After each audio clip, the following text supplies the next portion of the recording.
వాళ్ళు ముందు రిక్వెస్ట్ చేయలేదు. తర్వాత ఈ స్టేట్లో మీకు పనేముందనే తోయడానికి వాళ్ళు ట్రై చేశారు.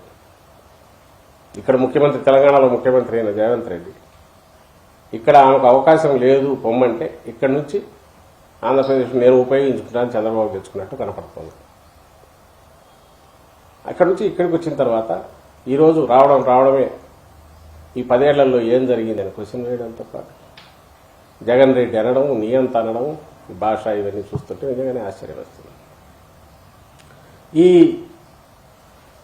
ఇప్పుడు మళ్ళీ టు ది పాయింట్ దాని వరకు వస్తే స్పెషల్ స్టేటస్ గురించి ఆ రోజు తప్పు చేసిన కాంగ్రెస్ పార్టీ, మా పార్టీ వరకు, జగన్మోహన్ రెడ్డి గారి వరకు ఆ రోజు కానీ ఈ రోజు కానీ ఎప్పుడు దానికి కట్టుబడి ఉన్నామని చెప్తున్నాం.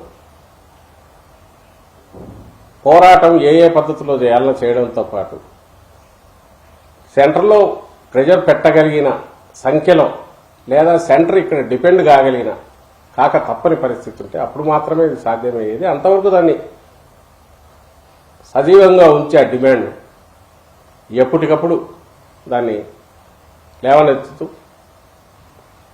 ఎప్పుడైతే అవకాశం వస్తుందో అప్పుడు దాన్ని సాధించుకోవాలనే దాంతో ముందుకు కదులుతుంది. ఆ అవకాశం వస్తుంది, ఎప్పుడో ఒకసారి రాకపోతే.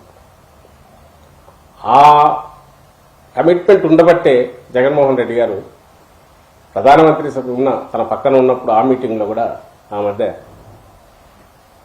వైజాగ్ దగ్గర సభలో అక్కడ కూడా అదే రైజ్ చేశారు. దాన్ని ఏం చాప కిందకి దొయ్యలేదు, లేదంటే మర్చిపోలేదు. మా గవర్నమెంట్ ఫామ్ కాగానే ఢిల్లీలో జరిగిన ప్రెస్ కాన్ఫరెన్స్లో కూడా జగన్మోహన్ రెడ్డి గారు చెప్పారు,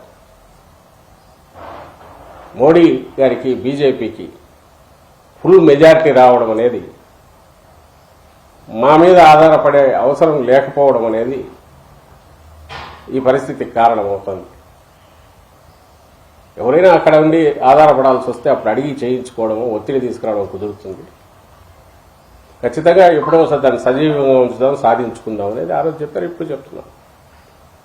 కానీ పాయింట్ వచ్చి అంతకుముందు చంద్రబాబు నాయుడు సరే ఆయన ఆ క్యాబినెట్లో ఉన్నాడు, చేయలేదు, దాట్స్ డిఫరెంట్ ఇష్యూ, ఆయన అనాల్సింది అనొచ్చు కాదనాల. కానీ కాంగ్రెస్ పార్టీ బాధ్యతలు తీసుకున్నప్పుడు కాంగ్రెస్ పార్టీ స్పెషల్ స్టేటస్ ఎందుకు ఆ రోజు చట్టంలో చేర్చలేదు, కాంగ్రెస్ పార్టీ అడ్డగోలుగా ఈ స్టేట్ను ఎందుకు డివైడ్ చేసింది, ఎందుకు ఆంధ్రప్రదేశ్కు తగిన గ్యారంటీలు కల్పించకుండా ఏకపక్షంగా అసలు ఎలాంటి ఇది లేకుండా డివైడ్ చేసింది, దానికి ఆన్సర్ అయితే ఇవ్వాలిగా. ఆ పార్టీ దానికి ఆన్సర్ ఇవ్వాల్సిన అవసరం కూడా లేదంతగా. ఇంతకుముందు 100 కంటే తక్కువ ఓట్లు వచ్చాయి, జనం కూడా దానికి వేయాల్సిన శిక్ష వేశారు.